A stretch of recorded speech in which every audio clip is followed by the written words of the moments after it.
جابر بن سلیم کی حدیث ہے مسند احمد میں اور طبرانی وغیرہ میں، ایک شخص نبی علیہ السلام کے پاس آیا اور کہا کہ ان فی جفوۃ الاعراب، میرے اندر سختی ہے جو عرابیوں میں ہوتی ہے، بدوؤں میں، دیہاتیوں میں، دل سخت ہے، جس پر میں پریشان، اس کا علاج چاہیے، کیونکہ نبی علیہ السلام کی حدیث ہے کہ ان ابعد الناس من اللہ قلب القاسي، اللہ تعالیٰ سے سب سے دور کون شخص ہے؟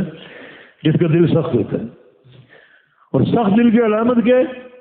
جو نصیحت قبول نہیں کرتا، اس کو سمجھایا جائے، واعظ کیا جائے، دروس سنتے علماء کے، مگر نصیحت قبول نہیں کرتا، مانا اس کے دل کی زمین سخت۔ تو اس شخص نے کیا سوال کیا کہ میرے اندر سختی ہے، اس کا علاج چاہیے کہ دل نرم ہو جائے، یہ خشونت ختم ہو جائے۔ تو رسول اللہ صلی اللہ علیہ وسلم نے ارشاد فرمایا لا تحتقر من المعروف شیئا، کسی نیکی کو حقیر نہ جاننا، یہ نہ سمجھنا یہ تو ایک ذرے کے برابر ہے، یہ تو چونٹی کے برابر ہے، کسی کو حقیر نہ جاننا، جو نیکی سامنے آئے موقع بن جائے اس کو کر گزرو، اس کو حقیر جان کے چھوڑ نہیں دینا۔ کچھ لوگ سمجھتے کہ ہمارا مستویٰ بہت اونچا ہے اور یہ نیکی ہمارے لیول کی نہیں ہے، یہ کام ہمارے کرنے کا نہیں، کوئی موقع بن جائے اس کو اپنا لو۔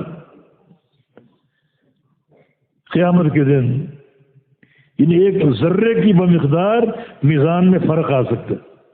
حدیث میں آتا کہ جس کی نیکیاں گناہوں سے ایک ذرے کے برابر بڑھ گئیں وہ جنتی، ہو سکتا ہے وہی ذرہ آ کے بدلے اعمال میں آپ کی کامیابی کا ذریعہ بن جائے۔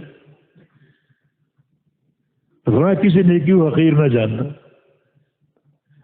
اور جہاں تک چھوٹے گناہوں کا تعلق ہے تو رسول اللہ صلی اللہ علیہ وسلم کا فرمان سیدہ عائشہ صدیقہ سے کہ ایاکی بالمحقرات من الذنوب، کہ عائشہ چھوٹے گناہوں سے بچنا، یعنی کسی گناہ کو حقیر نہ جاننا کہ چھوٹی معصیت ہے، کیا حرج ہے، ہرگز نہیں۔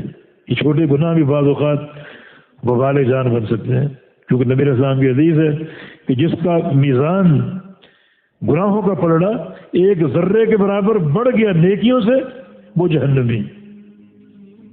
یہ آیتیں واقعات جامع اور فاضلہ منفرد ہیں کہ ایک ذرے کے برابر نیکی کرو گے کسی کے ساتھ، کسی مرحلے پر، کسی مقام پر، دن ہو یا رات ہو، وہ تم دیکھو گے، اور ایک ذرے کے برابر گناہ کرو گے کسی کے ساتھ، کسی مرحلے میں، کسی وقت، وہ بھی تم دیکھو گے۔